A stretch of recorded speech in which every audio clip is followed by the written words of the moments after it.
Қайырлы күн баршаңызға достар. Бүгін сіздермен помидордың соғында ерекше бір салат түрін жасау жолдарымен бөлісетін боламын. Және бұл жерде менің енемнің помидордан сок дайындау ерекше бір тәсілмен де бөлісетін боламын. Видеоның соңына дейін менімен бірге болыңыздар. Және де арнама жаңадан келіп жатқан оқырман болсаңыз, менің арнама тіркеліп жанындағы қоңырауша белгісін баса кетіңіздер.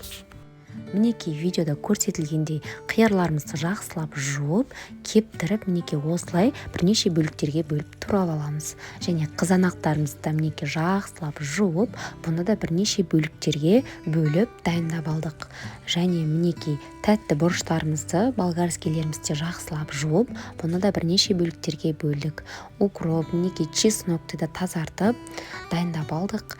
Және бұл жерде укроптың мінекей үлкен піскен түрі және ащы бұрыш және сәбіздерімізді осылай палауға турағандай турап алдық. Және мінекей 2 капустаны да осылай үлкен бөлшектерге бөліп алдық.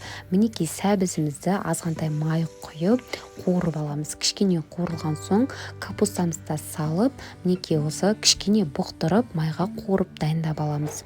Мінекей енді енемнің помидордан сок дайындау жолы бойынша помидорды бір бұқтырып алып, оны осы арнайы осындай сеткада қолмен осылай сығып алды. Енді біз өзіміз жетім болғандықтан оны қолмен дайындап алды. Әркім әр қалай дайындайды. Сіздер қандай жолмен дайындайсыздар? Комментарий бөліміне міндетті түрде жаза кетіңіздер. Ең бастысы осындай сок дайындап алуымыз қажет болады. Мінекей осындай әп-әдемі согымызды дайындап алдық. Енді оның ішіне чеснок, қиярымызды, болгарскийімізді салып жатырмыз.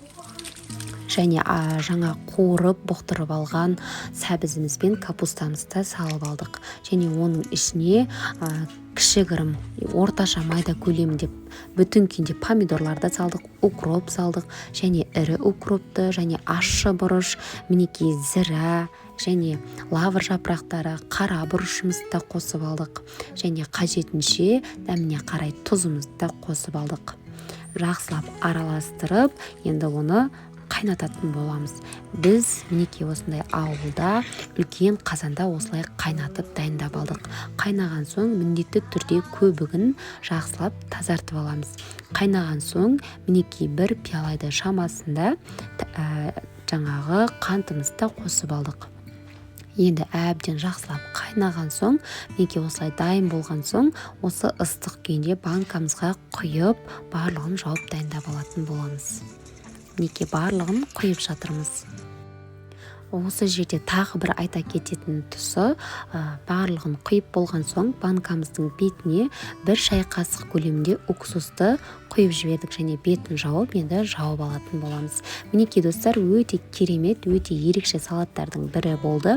Әрі сок, әрі салат күйінде ерекше салаттардың бірі. Міндетті түрде осы біздің дайындау жолымызбен жасап көріңіздер. Назарларыңызға рахмет. Егер де менің арнама тіркелмеген болсаңыз, міндетті түрде тіркеліп жанындағы қоңырауша белгісін баса кетіңіздер.